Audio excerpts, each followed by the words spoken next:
We welcome to the stage Seow Tein, executive editor of Tech 360.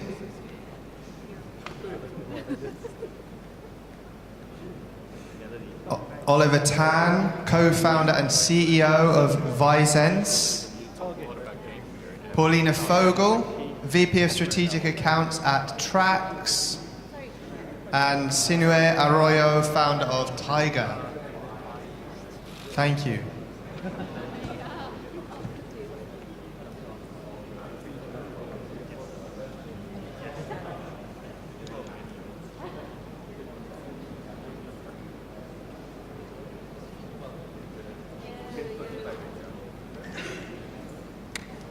Right. Thank you everyone for joining us for this session, Digitizing Sight and Sound. As mentioned earlier, my name is Tein. I'm the executive editor for Tech360.tv. To my right, as you all have seen earlier, we have Oliver Tein, CEO and co-founder of ViSenze. Paulina Fogel, she's senior vice president of, wait, let me see. Trax. Well, you see, Oliver is a much better moderator than me at this. And of course, we have Dr. Sinuhe Arroyo from Taiger. Today, we will just give you a brief overview of what how AI is helping in digitizing sight and sound. So, as we've seen earlier, sight and sound, like we all know, are two of the most fundamental things that humans interact through. Generally, we are very visual creatures, and we do depend on mainly these two senses to interact with the world. But in this sense, how does artificial intelligence or AI help to complement this experience and even enhance it? So before we start, maybe I will just have each of the speakers to introduce a bit more about themselves and what they do. So Oliver, would you like to start first? Right, thank you. So my name is Oliver, CEO and co-founder of ViSenze. ViSenze is a visual search and image recognition solution provider. Fundamentally, we use deep machine learning, combining it with computer vision. Problem statement that we solve is one in which we help simplify the search process. Instead of using arduous keywords, can we process pixels and images, frames and videos in order to extract intelligence and solve the search problems? The world has gone visual, web has gone visual, so why not we use images and videos? All right, thank you, Oliver. And now I'll move on to Paulina. Just a quick intro. Right, I work for Trax image recognition. We have a technology of image recognition which we apply to the retail environment. So the retail environment is a really crowded environment with many products, and we help retailers, brand owners, and consumers to make sense and find the products, make sure that the products are where they should be at the time when it makes most sense in the supermarket and in the retail environment. Right, and last but not least, I will have Sinuhe to give you a brief introduction of Taiger. Thank you. Taiger is a jam business we started 8 years ago. We are builders of AI technology. We operate in a B2B scenario. We serve financial institutions and insurance companies, also government agencies. And we help them with the side part of the information access and information extraction. So we have tools that allow like conversational assistants or chatbots. That will be the audio part. We are able to have conversations real time, like human-like conversations. And then we also process, that will be the side part, unstructured information like PDFs and Word documents. And we are able to extract key data points from those documents, pretty much doing things that until now were only available to humans. Right, thank you very much for the quick introduction. Now, as we all know, AI is the central theme for the Arise stage here. So what's very obvious is that AI is very helpful in human interaction. But what's not very obvious, and I think Oliver can shed a bit of light on that, is how AI is making the journey easier for consumers to find what they're looking for online. So Oliver, would you like to elaborate a bit on that? Sure, happy to. So as I said, I mean, the company which I founded, ViSenze, is fundamentally using computer vision, combining it with deep machine learning. We are all visual creatures, as you've just said. In fact, We are even more visual than we can actually imagine. You can probably recall when we first learned our ABCs. How did we learn our ABCs? We use flashcards, right? A for apple, B for boy, C for cat. That's because we resonate with all of these images, and that's how we learn. So sight and sounds are our fundamental learning, tools that we have in our learning process. Same for shoppers. Shoppers are very visual creatures. I like this dress. I like it very much, but I have a problem trying to describe it using the keywords because my vocabulary, the taxonomy which I have is limited. Whereas the merchants use fundamentally different taxonomies. So there's a disconnect. If we can use AI and computer vision to solve that problem and bridge the divide between the way that we express our terms and the way that products are being tagged in the first place, we can actually solve a huge search problem that exists in the shopping world today. So this AI has been applied in a way that very quietly helps shoppers find stuff that they need and discover stuff that they need very, very quickly just by simply using images.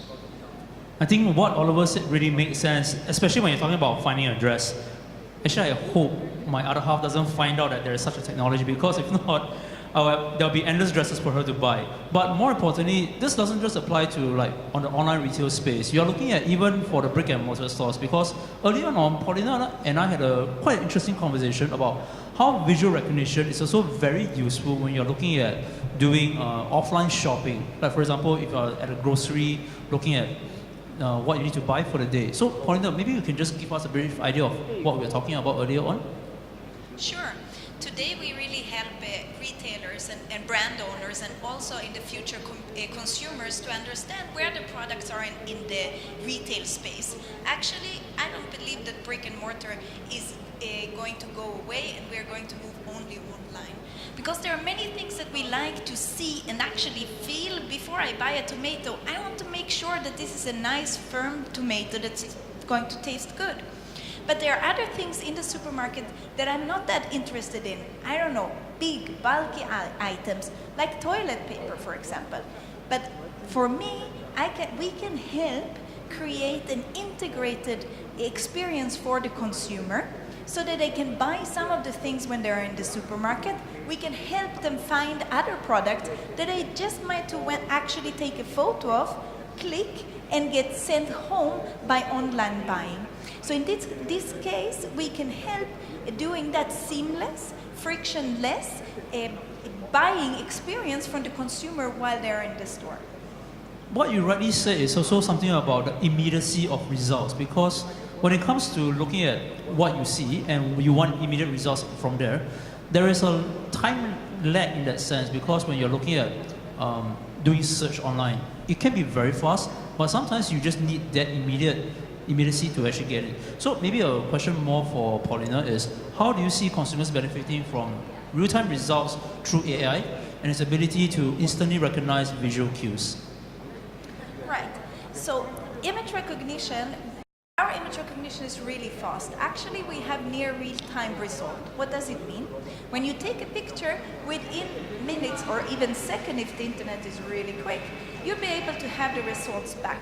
So some of the things that we can help consumers with is to make sense of this huge data that you have in a supermarket today. You can take a photo of a shelf, and we help you to find the 2 ingredients that you need for that special pasta sauce that you were planning to do. Or we can help you find those non-gluten-free food that you want to have. So there are many ways in which image recognition can immediately help you find the products that you want. Or for a business owner, he can immediately find where his planogram, his plan for the shelf is not making sense. See, right now we are dealing a lot into the realm of data about, I would even say big data in that sense. So when it comes to looking at making sense of the data, turning it into useful information, I believe Sinuhe would be able to give a better explanation of how you guys at Taiger are able to look at forming more information and making sense of the data that you get. Yeah, that's what we do. Basically, we are able to process completely unstructured documents like I don't know, a power of attorney or a loan agreement or any of those documents that are completely unstructured in nature, a PDF, a Word document. That until now was only possible for paralegals or humans. to read and understand. So we have built the intelligence, the technology that allows us to read and extract data points from those documents for whatever comes next into the process, right? So in that sense, and when you understand the dimension of unstructured versus structured data, right, unstructured is like 80% of the data that businesses deal with on a daily basis, whereas structure is only 20%. There's a good reason for that, right? Structure means I know exactly in each column, in each row, what's this. This is the address, this is the name, this is the gender, right? So this is curated information. But how you come from to fill those columns and those rows has to be humans inputting the information, or you get it from sources that has been curated. What we are is really a precursor of that, a precursor, if you will, of the big data, or at least a portion of the big data, in the sense that we can read all those unstructured documents and understand that the date on the document is different from the date in this other part of the document. This is where the document was signed. This is when the shares were issued, and take that piece of information and input it in the database, in the corresponding row and column, right? So in that sense, we're making sense of information, and that's also a differentiating aspect, right? Information is different from data. I think what we have explored over this conversation just now is to rightly identify that AI is also about making sense of the data that we send to, let's say, the computer, or even to the Internet of Things. Because when it comes to, like, for example, what Oliver was saying about how you can just upload an image to find a match for it, or even to just get some recipes from sending a visual image of, like, the ingredients you have in the fridge, or even assigning structure to the data and making sense of it. It's all about making sense of the data that we have. But in that sense, right, would you think that AI would sort of supersede and even take over some of the jobs that we have right now? I mean, that's a 400 gorilla in the pound in the room, right? Yes and no. I mean, if you can look back in history, right? When we have the Industrial Revolution and we came up with the idea of the steam machine, right? Many jobs were displaced because human labor or animal labor was not needed to perform particular tasks. We had technology. I like to look at this from a pyramid perspective, right? You build a pyramid and you define it in 3 layers. Like the bottom layer will be the blue-collar workers, very unskilled. Next you have the white-collar workers, and on top you have the very creative workers, right? The entrepreneurs, the researchers, the artists. Why? Because software really, or AI is really not able to do those things. So you take it back in time, when we have the first industrial revolution, we were applying a SOC at the bottom layer, right? So we were displacing jobs at the very manual, labor-intensive part of the pyramid. Now, what is happening, and I know it because we are doing it extensively, we are also applying SOCs at the middle layer of the pyramid. So we are going after the white-collar workers. Now, there is a theory in economics, it's called the lump sum job theory, right? It says when you replace jobs in one layer, additional jobs are created. At the end, it comes to equilibrium. Well, it's uncertain what's going to happen, because in reality we're applying SOCs not just one, and not just at one layer, like with all the technologies that are being presented here. You take the autonomous car or all the robots or anything, right? I mean, we are applying SOCs and displacing jobs across very many different layers and very many different industries. So the question is really, how fast are we applying those SOCs, and how fast humans can learn new tasks, right? I always say the same, right? If you are in the business of driving a car for persons or transporting goods, 4 or 5 years, you're probably out of business, right? And the problem is that these people tend to be older people. They tend to be in their 50s or their late 40s, right? So it's hard. It's going to be probably harder for them to find a new job once that job category gets disrupted, right? And why? Because the speed at which we are applying SOCs and changing the conditions is much rapid than what humans are able to learn. I mean, it takes a human to get trained in doing something else a number of years. The older the human is going to take longer.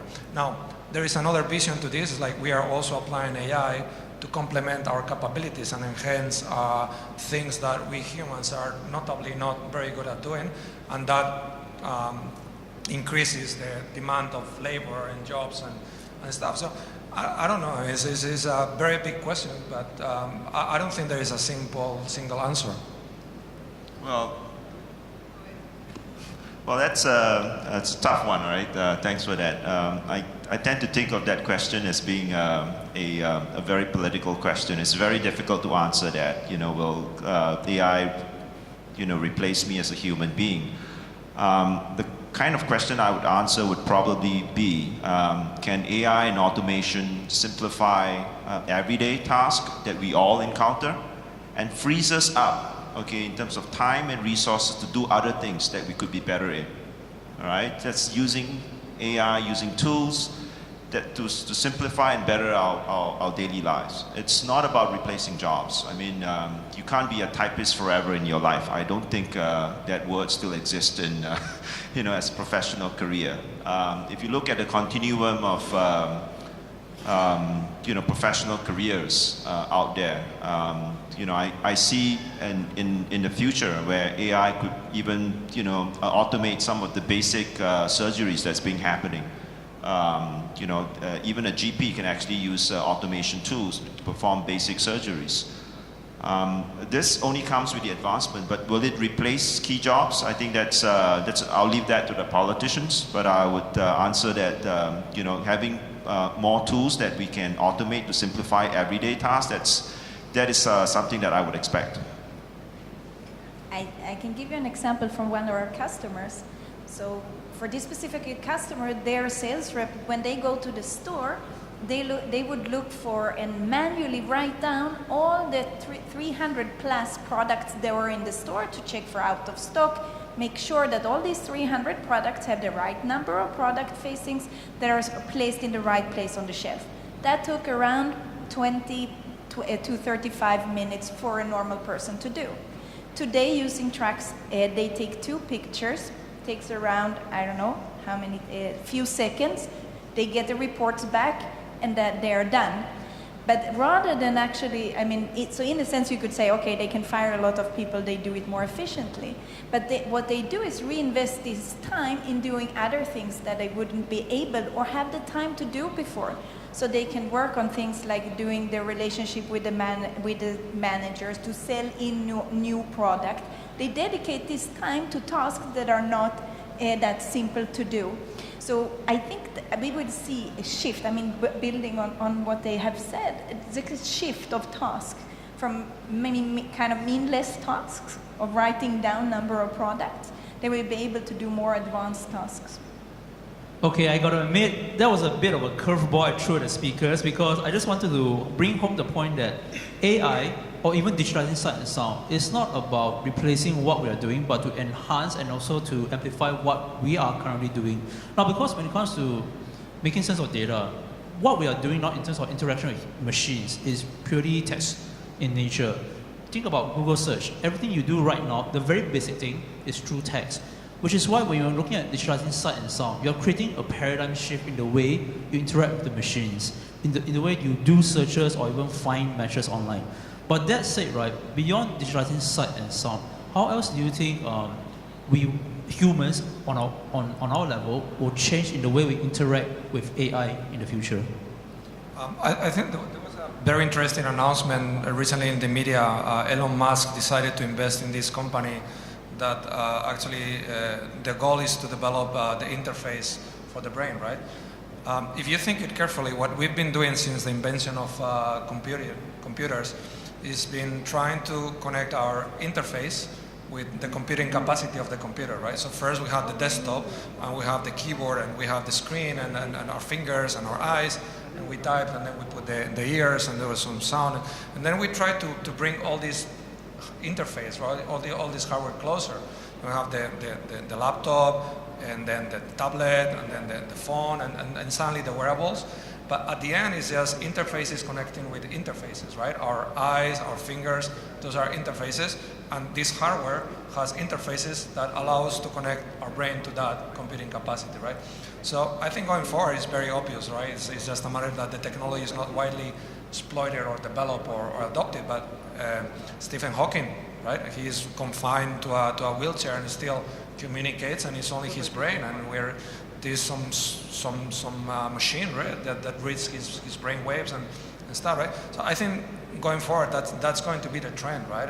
And probably scary because you are thinking and then you are connected to your computing capacity in the cloud, and well, I'm here, I'm writing emails or doing the same thing, but through different interfaces, right? So I think that the hardware interface as we know it today, probably, and I don't know when, but let's say 20 years from now, will be completely different, probably gone. I see, I mean, to resonate on the point, echo on the point itself, we all interact with, the real world with different interfaces and different tools that we have. In the space of computer vision, I tend to look at it from the standpoint that computer vision is the lens, equivalent to our lens, and the algorithms that we build, the deep machine learning capability, represents the brain. In the real world, we all, operate with our, sight, sense, sound, smell, and so on and so forth. So there's no one religion specifically in one branch of science that could conquer everything. I fundamentally believe that there's no monopoly of AI. AI itself, we are all better off combining different AI tools and AI algorithms in order to extract better data points to understand what is it that we're trying to solve.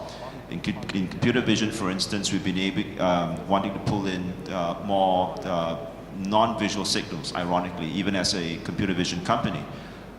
Things like demographics, for instance, client preferences, heuristics.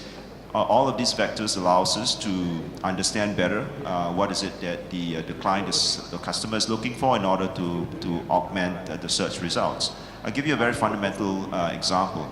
So we do visual search, for a lot of our fashion clients.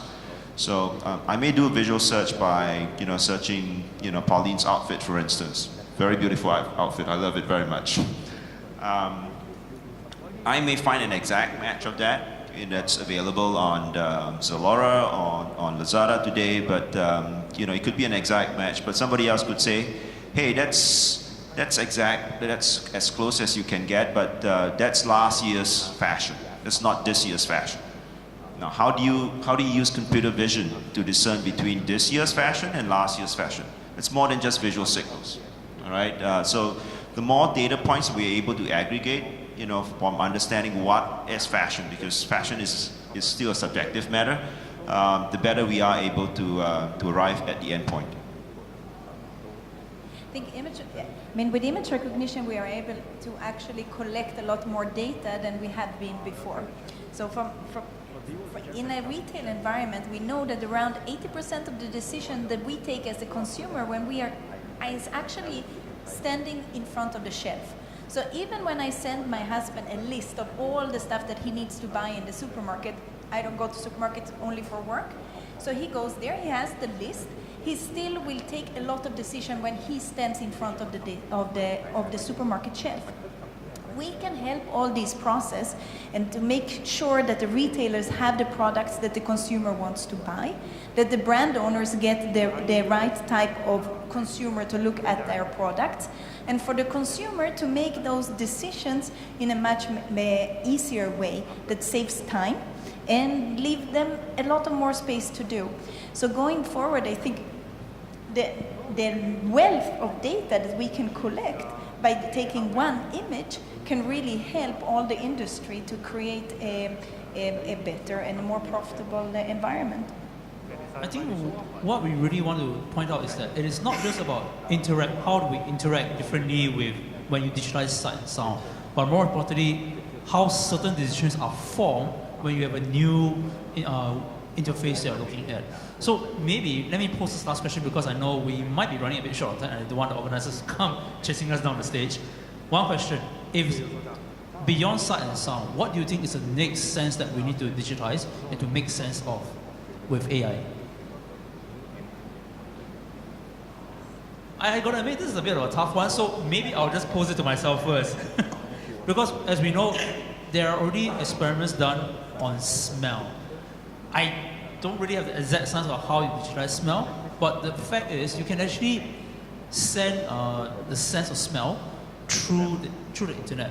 It could be maybe through the Internet of Things, when you actually have one device emitting the smell and it transmits the data to the next sensor to actually replicate that smell and also kind of give you the sense of what you are looking at. So if you're looking at commercial businesses, if let's say you're going to buy an online perfume, how would you be able to make the decision? Because sure, you can click online, but the sense of it, you don't get it. You still have to, like what Paulina says, always go to the brick and mortar stores to actually try it out, to get a sense of it, to realize that that's the scent that you want. So maybe for myself, I would think that digitizing smell is a great way, albeit not really, sometimes there are questionable smells that I don't want to detect, to actually have a new way of interacting with the world. So what are your thoughts on the other senses? I would take it different angle, if I may. I would say virtual reality is going to be something that is really going to transform our lives. The way we see it now, and there are some toys examples there, is just a fraction of what I think it could become, right? And for me, virtual reality becomes really usable. We've all watched The Matrix, right? And I think that's the level of virtual reality that we are going to be able to get in a few years, when it's really immersive, where the environment really resembles and makes your senses understand that, you know, or trick them to think that you're in that space, which is fake, if you will, but since it's real. And I think that could be very transformative for the whole economy and the whole lives, because suddenly you don't have to travel so much for business, or people with physical disabilities get to, you know, have fully motion, full life, if you will, or many other things, right? So probably if you want to take that angle, I think for me those would be my 2 cents. I think that's interesting that you mentioned virtual reality, because there's also another thing we're looking at, augmented reality, which is actually being implemented in retail spaces. And to be honest, augmented reality still requires a bit of AI to perform well, to actually understand a bit more about your real world environment. So maybe Paulina, if you have any thoughts on augmented reality, well, how would it work for the retail space in this sense? Yes, so augmented reality could be really easy. Let's think about, for example, I need gluten-free food. So when I go into the store, I could either in the future use glasses, which helps me to visualize things around me, but even with a smartphone today, I can also visualize a shelf. I can stand in front of the shelf, take an image, and our software will be able to help me to find those gluten-free products. So that's the kind of very start of it, but obviously we can take that much longer, and we'll be able to, I think when the technology become more affordable and you could actually have a virtual reality experience in your day-to-day, then we can take those things forward and again help people to get a better day-to-day. Oliver, you have any thoughts on the future of digitizing? Well, I mean, you know, to your earlier point, what's the future of AI? I mean, it's once very scary thought. We're all, you know, afraid that AI will overtake us. But actually, I tend to think of AI, you know, as a continuous journey, and I like to see AI being capable of making human-like decisions. Being taught to make human-like decisions at some point in time. I'm very sure. I mean, we all, you know, you all had the experience of, you know, crossing a traffic light, and you know, you stand at a traffic light, but there are no cars coming around. So do you walk or do you not walk? Can we actually train machines to, you know, make that same decisions, you know, as we do? All right, when autonomous vehicles are being, you know, trained to do transportations, when they sense danger, that there is a small child that is just next to the road, you know, do they, you know, perform their task intelligently as they are programmed to do, or can they make smart decisions or intelligent decisions to take evasive actions to avoid a potential accident that's been happening today? I think these are fundamental reasons, fundamental problem statements, I would say, that everybody's trying to solve going forward. For the mundane tasks that we do, that's very straightforward. Structured data, okay, structured decision-making process. But when it comes down to complex decisions, Like for instance, come back to fashion again. How do I look today? Do I look great? Do I look, not great? I think that's at some point in time whether you will even trust your fashion decision to an AI. I think that's one interesting question I would love to pose. Right, thank you. So I think we more or less, I only have less than 1 minute, so I really don't want to overrun too much. Anyway, just a quick overview. Basically, in terms of digitizing sight and sound, it's really more about how we interact with it and how AI is not really overtaking what we're doing, but to complement what we're doing right now and to change the way we interact with not just machines, but even the cloud and even IoT in the near future. So just to end off, I'd like to thank Sinuhe, Paulina and Oliver for joining us today for this session. And I will see you all again tomorrow for future sessions for the Arise stage and also any other things that are happening at InnoFest Unbound. Thank you. Thank you. Thank you. Thank you very much to our speakers. That was brilliant.